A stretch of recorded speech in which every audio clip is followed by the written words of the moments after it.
Assalamualaikum warahmatullahi wabarakatuh. Bismillah, alhamdulillah, wassalatu wassalamu ala rasulillah Sayyidina Muhammad ibn Abdillah wa ala alihi wa sahbihi wa mawalah.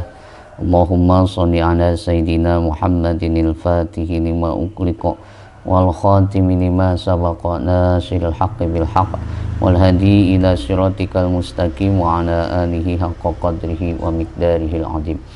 Allahumma shalli wa sallim ala Sayyidina Muhammadin fil awwalin wa shalli wa sallim ala Sayyidina Muhammadin fil akhirin wa shalli wa sallim ala Sayyidina Muhammadin fil nabiyyin wa shalli wa sallim ala Sayyidina Muhammadin fil mursalin wa shalli wa sallim ala Sayyidina Muhammadin fi kulli waqtin wa hin wa shalli wa sallim ala Sayyidina Muhammadin fil mala'il a'la ila yaumiddin.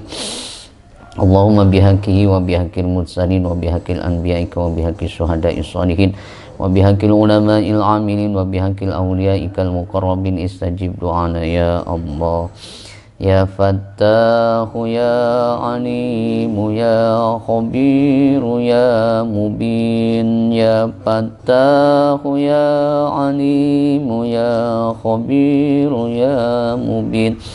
Ya Fattahu ya Alimu ya Khabiru ya Mubin. Ya Fattahu ya Alim ya Khabiru ya Mubin. Ya Fattahu ya Alim ya Khabiru ya Mubin. Ya Fattahu ya Alim ya Khabiru ya Mubin. Ya Fattahu iftah lana futuhal arifin. Ya Alimu allimna bi'ilmin nafi'. Ya Khabiru akhbirna min kulli syai'. Ya Mubinu bayyin alaina kullal umur zahiran wa batinan ruhan wa aqlan wa jasadan bi barakatumil Qur'an al-Fatihah. Alhamdulillahirabbil alamin arrahmanir rahim. Iyyaka na'budu wa iyyaka nasta'in ihdinas siratal mustaqim siratal ladzina an'amta 'alaihim ghairil maghdubi 'alaihim. Bismillahirrahmanirrahim. Allahumma shalli ala nuril anwar wa siril asrar wa tiryakil aghyar wa miftahi babil yasar sayyidina wa maulana Muhammadinil mukhtar wa alihil athhar wa ashabihil ahyar adada ni'amillahi wa ifdalih. Para jamaah yang saya hormati dan Allah muliakan, alhamdulillah kita bisa kembali melaksanakan kajian kitab Sirrul Asrar yang kajian kita sudah masuk pada pasal ke-8, yakni sekarang tentang al-faslu fi bayani syara'itidz zikri, pasal menerangkan tentang syarat-syarat zikir. Sebagaimana kita ketahui bahwasanya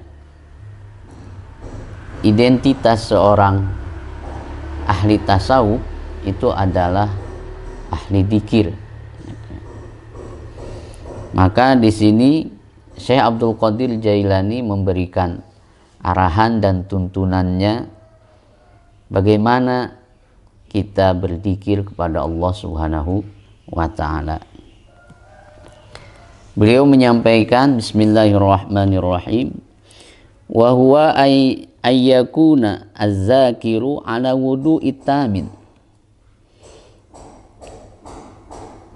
Salah satu yang paling utama dari syarat ataupun etika seorang yang berzikir, ia haruslah berada dalam keadaan memiliki wudu yang sempurna. Sebagaimana yang pernah saya sampaikan bahwasanya wudu itu ada wudu yang zahir dan ada yang batin. Nah, paling tidak dalam wudhu yang sempurna itu adalah bagaimana kita membasuh ya seluruh anggota wudhu ya, baik yang wajib maupun yang sunat dengan air yang suci dan mensucikan. Nah, di samping itu juga disertai dengan membaca doa-doa setiap langkah ataupun setiap kita melaksanakan wudhu itu, mulai dari bismillah, bahkan ketika melihat airnya pun ada doanya gitu ya. Terus juga membasuh tangan gitu ya, terus mulut, hidung, wajah, terus sampai yang terakhir adalah membasuh kedua kaki kita.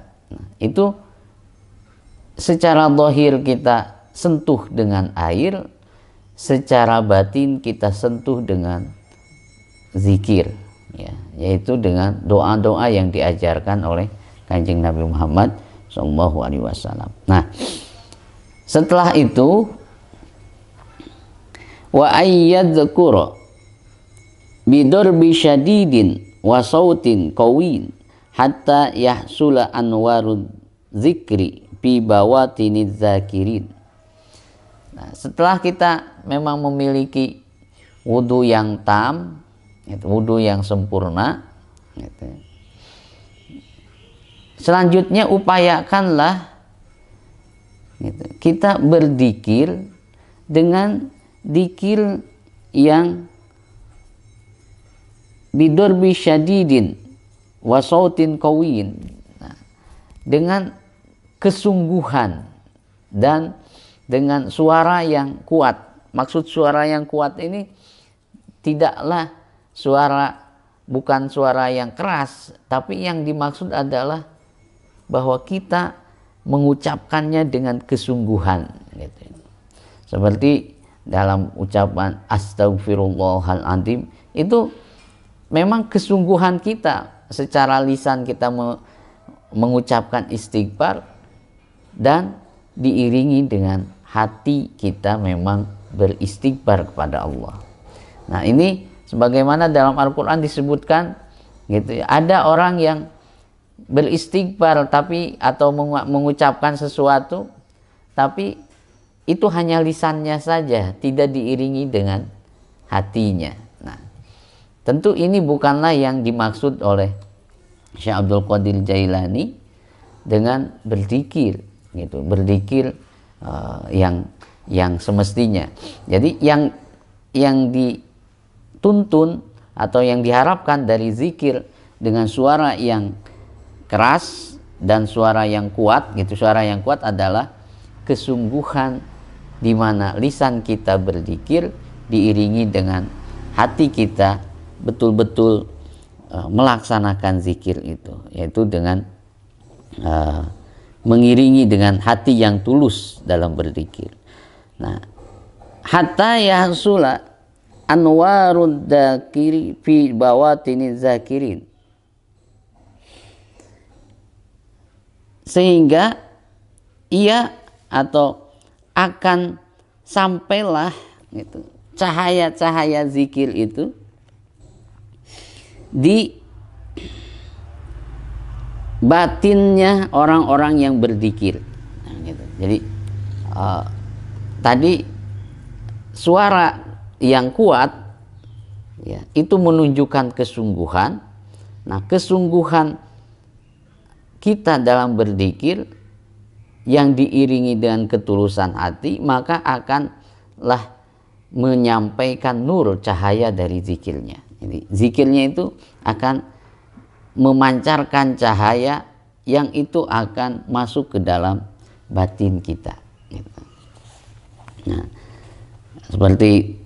seperti kemarin saya sampaikan bahwa disebut bawatin itu ya, diantaranya akal, nafsu, dan ruh. Nah, kalau tahapannya gitu, mulai dari nafsul ammarah, nafsul lawamah, nafsul mulhamah, mutmainnah, rodiyah, mardiyah, kamilah. Nah, yang ruhnya nanti ruh jasmani, ruh rohani, ruh sultani, dan ruh qudsi dan sebagainya. Nah, yang intinya di sini Syekh Abdul Qadir mengarahkan kita bahwa berzikir haruslah sampai betul-betul hati kitanya teraliri atau terpengaruh oleh zikirnya itu. Wa tasiru qulubuhum ahya bihadihil anwari, ahyaan bihadihil anwari, dan hati-hati mereka yang berzikir itu menjadi hidup. Hidup hati itu sederhananya atau indikasinya adalah hati yang selalu ingin berada di dalam kebenaran dan ia bisa menerima kebenaran serta mengikuti kebenaran itu.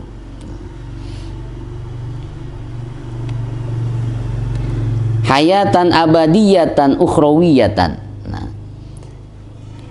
kehidupan atau hati yang hidup itu adalah memiliki kehidupan yang abadi, yang ini berbentuk akhirat. Gitu. Nah, jadi yang dimaksud hidup atau hati yang hidup itu ia adalah ruhnya, gitu.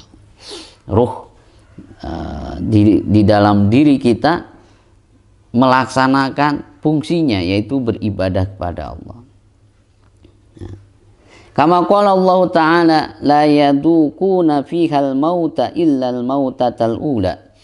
Seperti firman Allah Subhanahu wa taala dalam Al-Qur'an menyampaikan bahwasanya mereka tidaklah merasakan kematian kecuali kematian yang pertama. Nah, maksudnya gimana? Maksudnya adalah orang yang ahli dzikir, terus hatinya berzikir, sudah hidup, maka hatinya akan memiliki kehidupan yang ia akan memiliki kehidupan yang abadi, itu di akhirat. Nah, sehingga nanti di akhirat ia tidak akan pernah mati. Kenapa? Karena ia sudah merasakan kematian di dunia. Jadi matinya itu ya hanya di dunia itu, yaitu ketika terlepasnya ruh dari jasadnya. Kenapa? Karena dia akan mendapatkan kenikmatan, apalagi di surga terus, gitu ya, abadi. Nah, kalau orang-orang yang celaka itu mengalami siksaan. Nah, gitu ya. Nah, siksaan itu kan yang paling pedih itu ya paling kuat ya kematian itu. Ya. Makanya orang-orang kafir itu takut kematian. Gitu. Nah, sementara orang mukmin itu tidak takut terhadap kematian. Kenapa? Karena bagi dia akan berpindah ke alam yang abadi, yang itu merupakan kenikmatan. Sementara orang kafir dia tidak percaya terhadap kehidupan yang di akhirat, atau bahkan mungkin ada yang percaya tapi dia tahu bahwa dia akan disiksa dan sebagainya. Wa kama qala Rasulullah sallallahu alaihi wasallam, al mu'minuna la yamutuna bal yunqaluna min daril panai ila daril baqa. Kata Kanjeng Nabi Muhammad sallallahu alaihi wasallam dalam kitab ini, Syekh Abdul Qadir Jailani mengutip, seorang mukmin, orang-orang mukmin itu tidaklah ia dikatakan mati, gitu. Bal yunqaluna min daril pana ila daril baqa. Akan tetapi ia berpindah dari tempat yang sementara ini menuju ke tempat yang abadi. Nah, gitu. Kalau dalam Quran itu disebutkan orang-orang yang syahid itu kan tidaklah dianggap mati, kan gitu. Bal ahya inda rabbihim, kan. Tetapi beliau itu hidup di sisi Allah Subhanahu wa taala. Nah, demikian juga di sini orang-orang mukmin yang hatinya sudah hidup dengan zikir, ya, ia tidaklah disebut mati gitu ya, tidak disebut mati, tapi apa? Pindah gitu ya, pindah tempat gitu. Wa kama qala Rasulullah sallallahu alaihi wasallam, al anbiya'u wal auliya'u yusholluna fi kuburihim kama yusholluna fi buyutihim. Seperti halnya sabda Nabi bahwasanya para nabi dan para wali Allah yusholluna fi kuburihim, mereka sholat di kuburannya gitu. Kama yusholluna fi buyutihim, seperti halnya mereka sholat di rumah-rumah mereka, yakni yunajuna rabbahum, yang dimaksud adalah mereka bermunajat kepada Tuhannya abadan, selamanya. Walaisa maknahu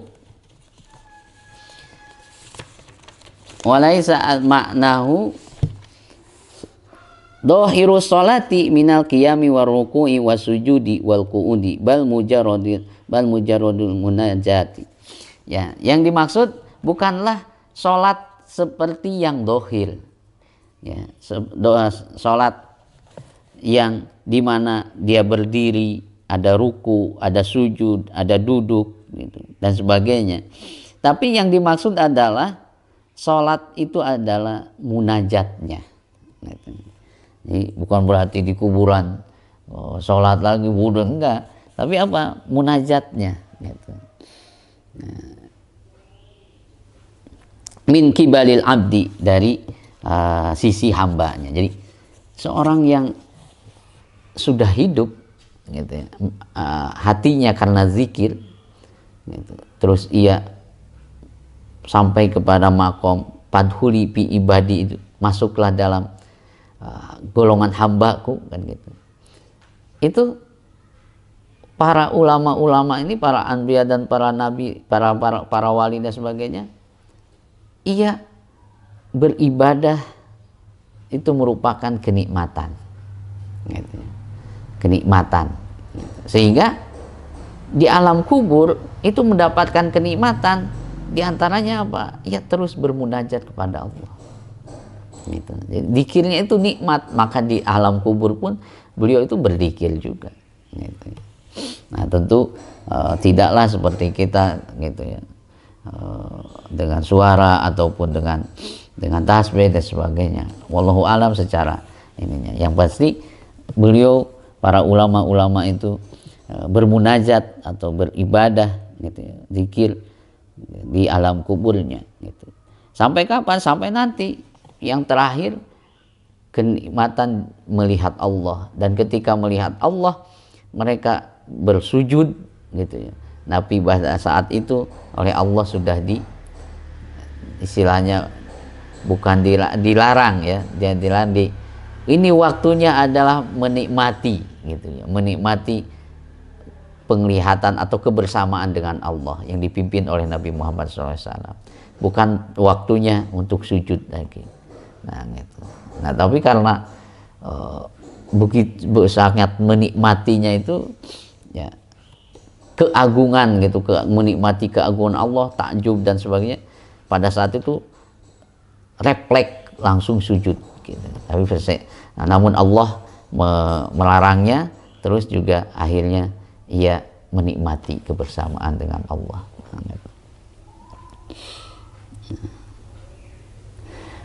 Wa hadiyatul ma'rifati min kibalil haqqi.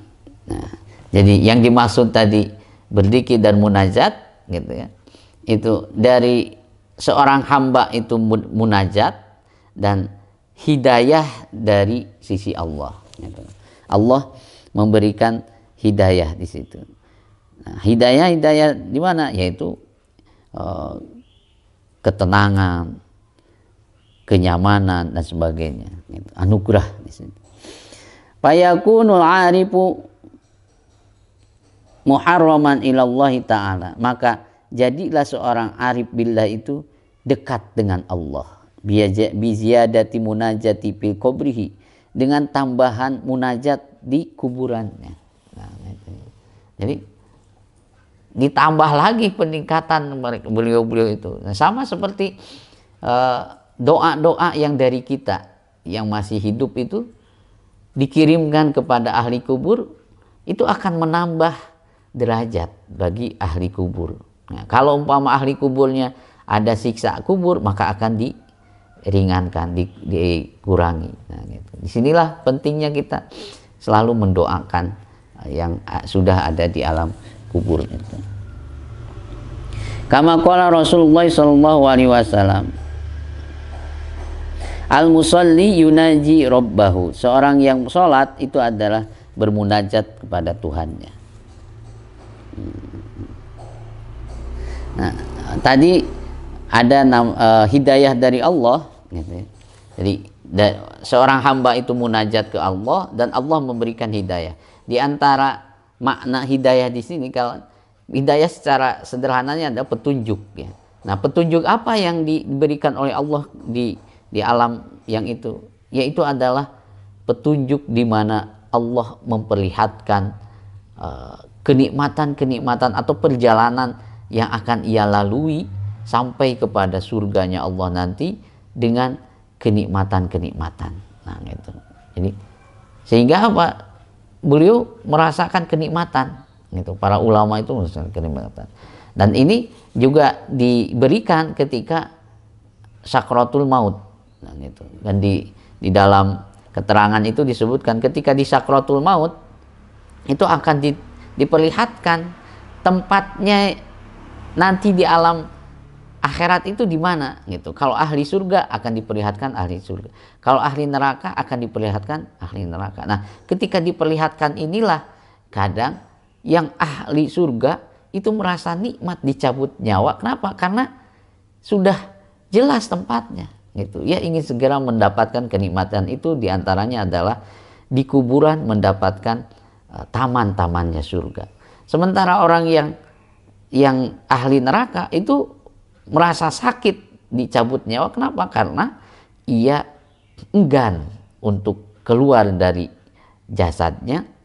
Dia tidak mau berpindah, gitu ya.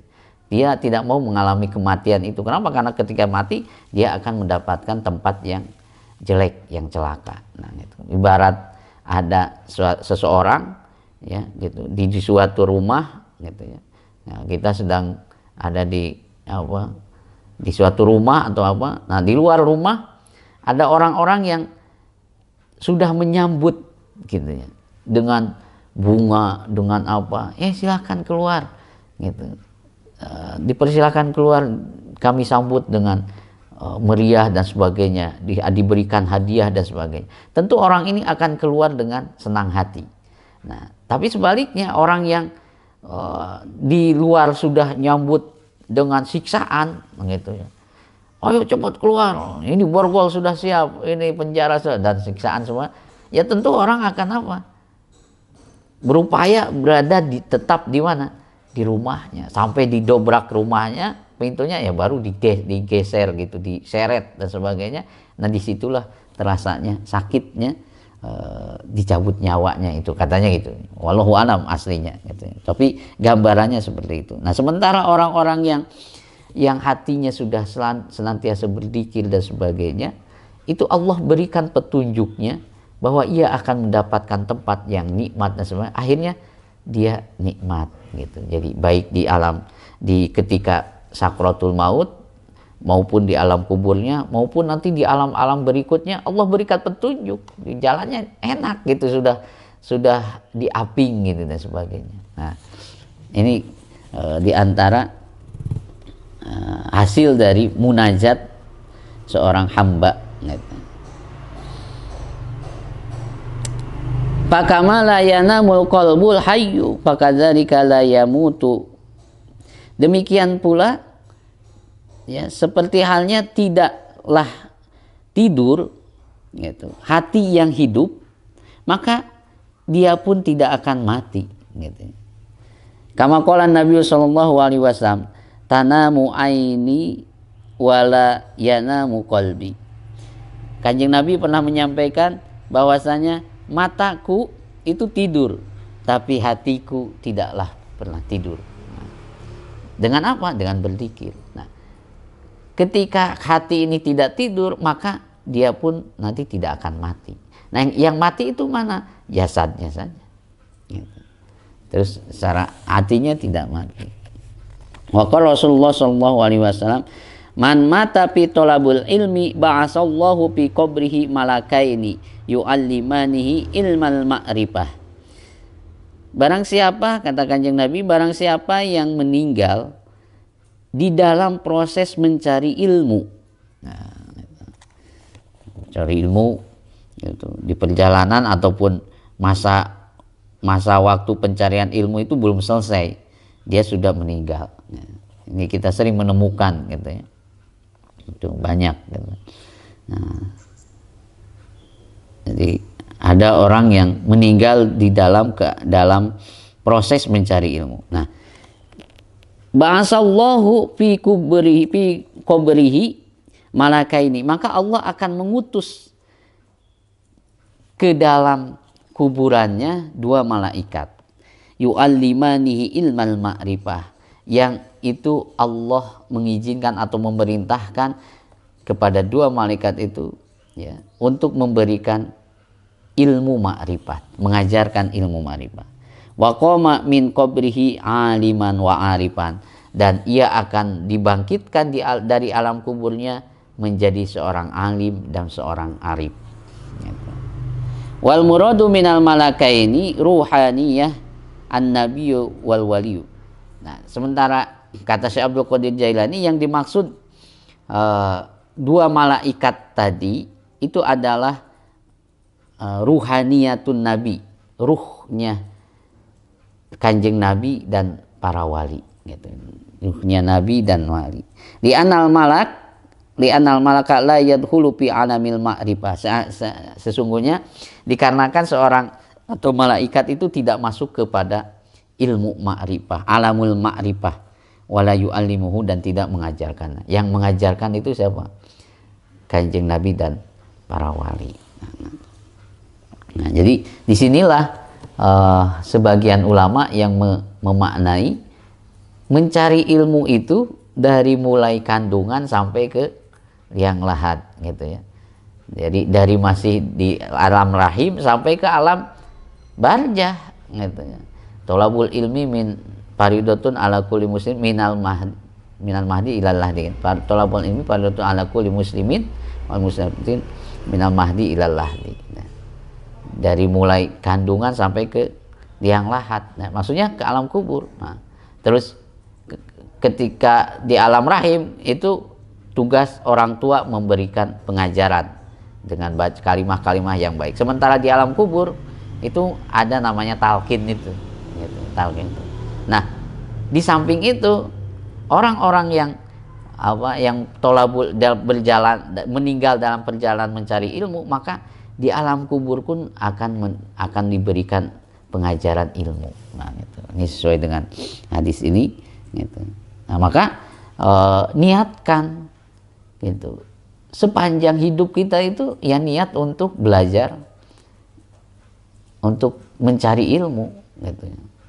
Sekalipun kita sudah S berapa paling tinggi itu S3 gitu, atau S-teler gitu ya, atau dia terus niatkan aja, sekalipun profesor atau niat untuk mencari ilmu. Nah, apalagi yang belum profesor dan sebagainya gitu, kita niat mencari ilmu. Kenapa? Terus supaya mudah-mudahan kita meninggal dalam keadaan sebagai santri lah gitu ya, atau sebagai pencari ilmu yang nanti akan dibimbing ya oleh guru ya di alam kuburnya itu, dan nanti akan dibangkitkan menjadi seorang alim. Nah. Wa qala Nabi sallallahu alaihi wasallam, kam min rajulin mata jahilan wa qama yaumal qiyamati aliman. Gitu. Banyak sekali, kadang ada orang yang mati dalam keadaan bodoh gitu. Maksudnya bodoh di sini bodoh yang kalau bahasa Sunda itu alewoh, bodoh yang ingin tahu gitu, yaitu bodoh yang selalu belajar. Jadi yang tadi dia mati dalam belum bisa apa-apa tapi dia sudah berupaya belajar. Nah, gitu. Wa qama yaumal qiyamati aliman, dan ia dibangkitkan di hari kiamat aliman menjadi seorang alim, wa arifan dan seorang arif. gitu. Wa kam min rajulin mata aliman wa qama yaumal qiyamati jahilan wa muplisan. Dan ada juga sebaliknya, orang yang mati dalam keadaan alim tapi dibangkitkan di alam kiamat nanti jahilan wa muplisan, bodoh dan tidak mendapatkan apa-apa, rugi gitu. Nah, ini siapa? Alim yang tidak ikhlas gitu. Ulama yang kalau disebut itu dalam Imam Ghazali itu ulama su gitu. Ulama su.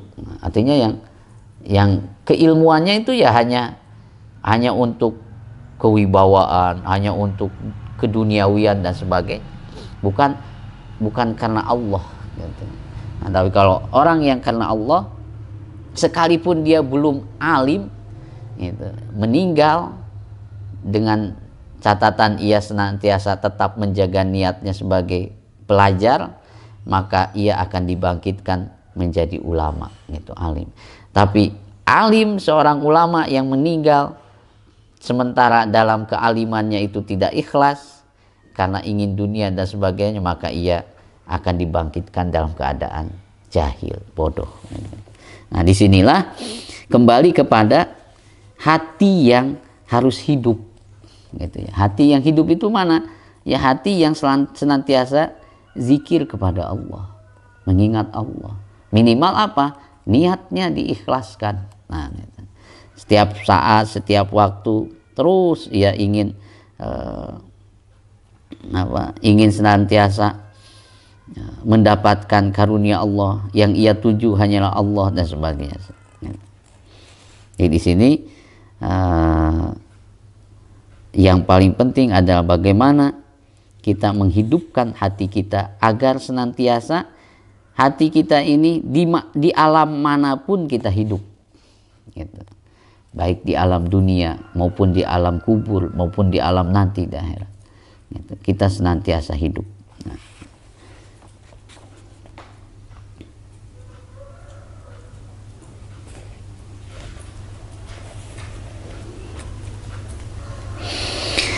Nah, kama qala Allah Ta'ala adhabtum thayyibatikum fi hayatikum dunya wastamta'tum biha fal yauma tujzauna azabal huni bima kuntum tastakbirun. Nah, ini tadi menceritakan dengan bagaimana orang yang alim tapi meninggal terus dibangkitkan lagi menjadi orang bodoh dan bangkrut gitu ya. Ini sebagaimana firman Allah, kamu telah menghabiskan rezekimu yang baik dalam kehidupan dunia gitu, duniawi, dan kamu telah bersenang-senang dengannya, maka pada hari ini kamu dibalas dengan azab yang menghinakan. Artinya tadi disebutkan bahwa iya, seorang alimnya itu hanya ingin keduniawian saja gitu. Tidak ada keikhlasan dan sebagainya, ingin dipuji dan sebagainya. Yastakbirun kuntum tastakbirun gitu. Kalian sombong gitu. Nah, maka kembali lagi ini menjaga niat kita. Wa qala Rasulullah sallallahu alaihi wasallam, innamal a'malu binniyat, sungguhnya amal itu bagaimana niatnya. Wa qala Rasulullah sallallahu alaihi wasallam, niyatul mu'mini khairun min amalihi. Niat seorang mukmin itu lebih baik daripada amalnya. Wa niyatul fasiki syarrun min amalihi, dan niatnya seorang fasik lebih jelek daripada amalnya. Li anna niyata binaul a'mali. Sesungguhnya niat itu ya, dikarenakan niat itu adalah yang akan membangun amal. Gitu. Kama warabi wabina sahih ala sahihi sahihun. Nah, seperti halnya bangunan yang baik ketika dibangun dengan niat atau dengan alas atau dasar yang baik maka akan baik. Demikian pula dasar yang jelek akan membuat bangunan jelek. Nah, di sini kembali sekali lagi niatkan, jaga niat kita karena Allah, ikhlaskan hati kita karena Allah, dengan menghidupkan hati kita senantiasa berzikir kepada Allah Subhanahu wa ta'ala. Mudah-mudahan Allah perkenankan kita senantiasa mendapatkan ridhonya. Al-Fatihah.